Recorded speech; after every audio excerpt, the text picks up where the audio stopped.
kita semua orang-orang yang dikasihi dan diberkati oleh Allah. Bagaimana keadaan kita pada hari ini? Saya berharap kita semua sehat, semakin kuat di dalam iman, dan semakin cinta Tuhan dan firman-Nya. Amin, saudaraku. Hari ini kita belajar tentang ketidaktaatan, khususnya akibat dari ketidaktaatan. Kita akan belajar dari satu tokoh, yaitu Raja Saul. Sebelumnya kita berdoa. Bapa, kami rindu hari ini Engkau memberikan pengertian dan pemahaman yang benar, supaya kami hidup benar, hidup menyenangkan hati-Mu. Turunlah berkat-Mu atas setiap kami dan pengurapan-Mu atas hamba, supaya setiap kami sungguh menikmati berkat-Mu yang khusus Engkau berikan pada hari ini kepada setiap kami. Dalam nama Tuhan Yesus, haleluya, amin. Hari ini kita buka langsung kebenaran firman Tuhan dari 1 Samuel pasal yang ke-15, ayat yang ke-17 sampai yang ke-19. Saya akan bacakan bagi kita semua. Sesudah itu berkatalah Samuel, bukankah engkau, walaupun engkau kecil dalam pandanganmu sendiri, telah menjadi kepala atas suku-suku Israel? Dan bukankah Tuhan telah mengurapi engkau menjadi raja atas Israel? Tuhan telah menyuruh engkau pergi dengan pesan, pergilah, tumpaslah orang-orang berdosa itu, yakni orang Amalek, berperanglah melawan mereka, sampai engkau membinasakan mereka. Mengapa engkau tidak mendengarkan suara Tuhan? Mengapa engkau mengambil jarahan dan melakukan apa yang jahat di mata Tuhan? Saudaraku, ini adalah sebuah kebenaran firman Tuhan yang menunjukkan ketidaktaatan dari Raja Saul. Tahukah saudara apa yang disebut dengan ketidaktaatan? Ketidaktaatan ada dua hal. Tidak melakukan sama sekali, dan yang kedua, melakukan tetapi tidak seperti yang Tuhan inginkan, tidak seperti yang Tuhan perintahkan. Memang Raja Saul menumpas Amalek, berperang melawan Amalek dan mereka menang. Tetapi Raja Agag tidak dibunuh. Jarahan diambil dengan alasan memberi yang terbaik untuk dipersembahkan kepada Tuhan. Tetapi di mata Tuhan, hal ini adalah ketidaktaatan, hal yang jahat. Saudaraku, kita melihat apa akibat ketidaktaatan dari Raja Saul. Sebelumnya di pasal 13, Saul juga sudah ditegur dan Tuhan sudah menyatakan firman-Nya akibat ketidaktaatannya. Mari kita belajar. Ada 3 hal yang menunjukkan ketidaktaatan yang menghasilkan akibat yang sudah ditentukan Tuhan. Yang pertama, akibat ketidaktaatan, jabatan Raja Saul dicopot Tuhan. Jabatan Raja Saul sebagai raja dicopot dan digantikan kepada orang yang lebih baik yang sudah ditentukan Tuhan. Mari kita baca 1 Samuel 15 ayat yang ke-23. Sebab pendurhakaan adalah sama seperti dosa bertenung, dan kedegilan adalah sama seperti menyembah berhala dan terapim. Karena engkau telah menolak firman Tuhan, maka Ia telah menolak engkau sebagai raja. Akibat ketidaktaatan Saul yang pertama, jabatan raja diambil oleh Tuhan, dicopot dan diberikan kepada orang lain yang lebih layak, lebih baik daripada dia.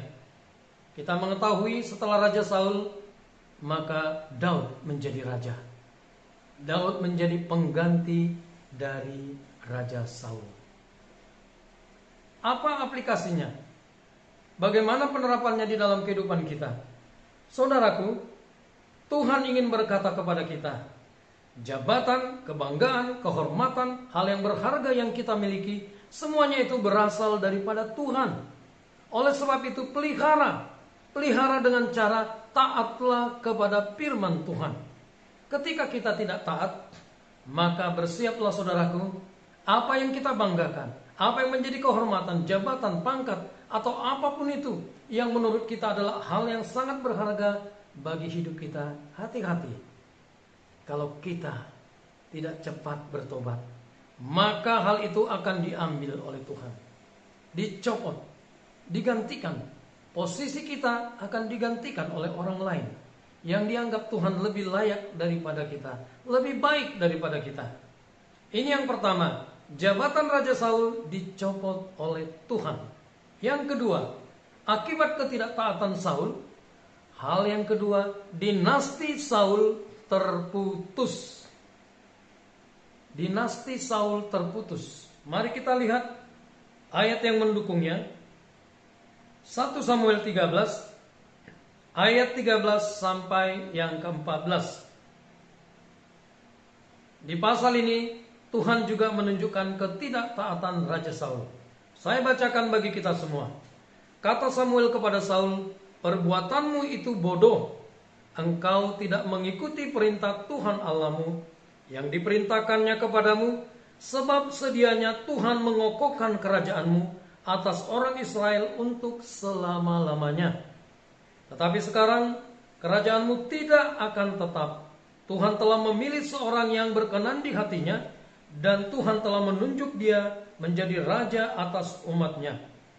Karena engkau tidak mengikuti apa yang diperintahkan Tuhan kepadamu." Perhatikan saudaraku, dinasti Saul berhenti dan terputus sampai di sini. Artinya, kalau dia sudah tidak menjadi raja, sesungguhnya Jonathan putra mahkota dan kemudian nanti keturunannya akan menjadi raja untuk menggantikan dia. Tuhan sudah berniat untuk mengokohkan kerajaannya selama-lamanya. Saudaraku, perhatikan dengan serius. Tuhan sudah menyediakan.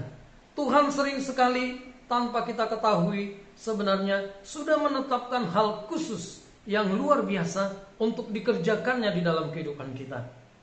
Saul tidak memikirkan anak dan cucunya. Dia hanya memikirkan dirinya. Dia egois. Dia tidak berpikir jauh ke depan. Saudaraku, Tuhan juga menginginkan kita.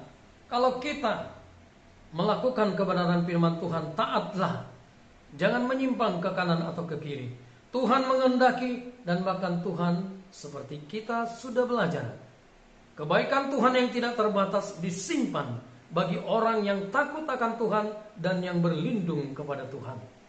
Saudaraku, ketika kita taat, sesungguhnya Tuhan sudah menyiapkan yang terbaik untuk kita dan keturunan kita.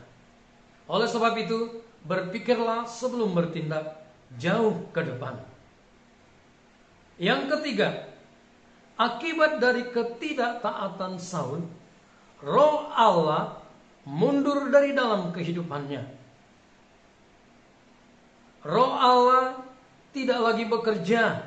Pengurapan Allah, kuasa Allah, wibawa ilahi itu hilang dari dalam kehidupan Raja Saul.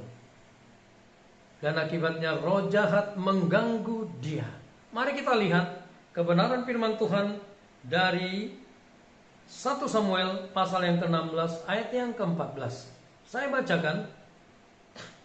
Tetapi roh Tuhan telah mundur daripada Saul, dan sekarang ia diganggu oleh roh jahat yang daripada Tuhan.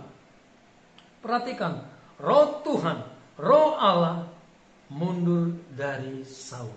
Akibatnya roh jahatlah yang bekerja. Dia menjadi tidak tenang, gelisah, takut, mulai timbul iri dengki bahkan kepada Daud yang tadinya adalah pembantu dia. Tapi dia tidak tahu Tuhan sudah mempersiapkan dan menetapkan dia menjadi pengganti.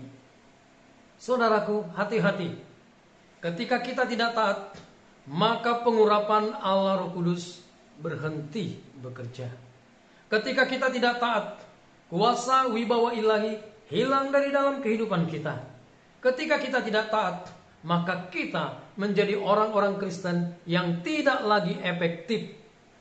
Kalau kita membaca Matius 15 ayat yang ke-13, digambarkan di sana keadaan kita yang dimana Roh Kudus sudah undur dari dalam diri kita, maka kita seperti garam yang telah hilang keasinannya, hambar.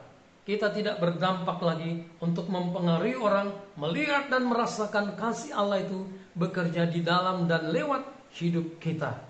Saudaraku, ketiga hal akibat ketidaktaatan Saul ini sangat serius dan ini harus menjadi pembelajaran bagi kita. Kita harus berkata, aku mau taat. Karena firman Tuhan berkata di Yohanes 14 ayat 15, kalau kita taat itu bukti kita mengasihi Allah. Mengasihi Tuhan Allah, mengasihi Kristus. Mari kita bangun ketaatan kepada Allah dan jauhi hati yang tidak taat, hati yang hanya menginginkan dan menuntaskan apa yang kita pikir baik maupun yang terbaik menurut kita, tetapi itu bukan kehendak Allah. Demikian kita berdoa. Bapa, biarlah pembelajaran hari ini membuat kami berubah menjadi orang-orang yang sungguh-sungguh merenungkan kebenaran firman-Mu dan menjadi orang-orang yang taat. Kami mau menjauhi contoh teladan yang tidak baik yang sudah dilakukan oleh Raja Saul. Jadikan kami dan berikan kami hati yang taat, hati yang setia untuk melakukan kebenaran firman-Mu. Biarlah hidup kami dipimpin oleh Allah Roh Kudus. Terima kasih Bapa. Dalam nama Yesus, haleluya, amin. Demikian firman Tuhan. Saya percaya lewat kebenaran firman Tuhan, kita menjadi orang-orang yang berubah dan menjadi orang-orang yang taat. Orang-orang yang dipakai Tuhan untuk menjadi berkat bagi sebanyak mungkin orang. Demikian kebenaran firman Tuhan. Kita akan jumpa di episode berikutnya. Tuhan Yesus memberkati kita semua. Shalom.